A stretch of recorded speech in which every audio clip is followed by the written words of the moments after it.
Gumamit ng crane ng mga rescuers sa Brazil para maibaba ang kabayong yan mula sa bubong.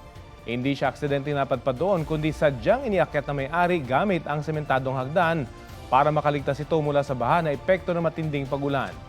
Pero batay sa ulat sa Brazil, nagpasaklolo na ang may-ari nang hindi na nila mapababa ang kabayo.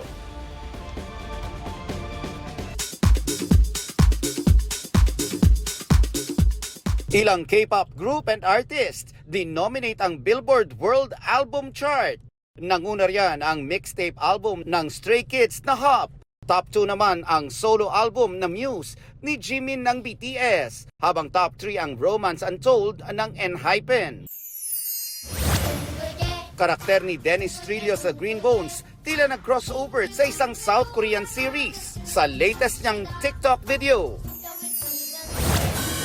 May Ilonggo Girl, doble drama at kilig ang hatid sa world premiere. Dual role dito ni Jillian Ward bilang famous internet personality na si Venice Hermoso at ilang Ilongga doppelganger niyang si Roberta Tata Magbanwa. Kasama ni Jillian na magpapakilig si Michael Sager.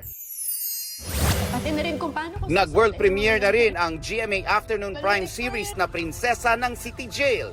Sabay ang pinanood ni na Sofia Pablo at Allen Ansay habang nakasalang sa GMA Integrated News interviews. Nagsalita rin si Sofia tungkol sa rift nila ni Jillian Ward. Nagsimula raw ang di pagkakaunawaan nila noong season 1 pa lang nang pinagbidahan nilang afternoon drama na Prima Donnas. Pero hindi sinabi ni Sofia ang dahilan.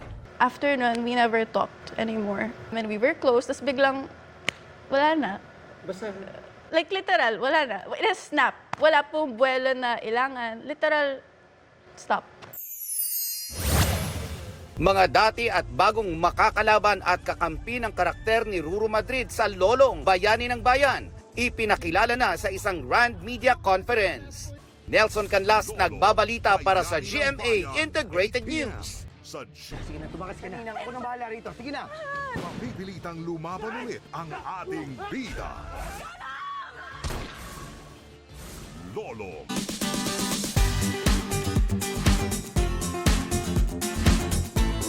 Sa tulong ng isang babae, naabot na isang rider sa Dipolog City ang kanyang trip to Makati, as in Makating likod. Pusuan na yan sa report ni Mark Salazar. Yan, tabang nyo kay Katuli ang likod.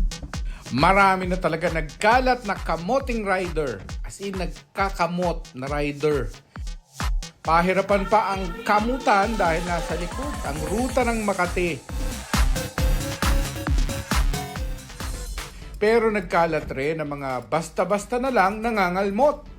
Tulad nitong si Janet, nagmagandang loob at nag-alok ng libreng kamot. Kwento niya, naawa siya sa rider na hindi maabot ang nangangating likod. Nagulat ang rider sa ginawa ni Janet. Pero dahil sa Good Samaritan, natumbok ang Makati. Ginhawa na ang naramdaman.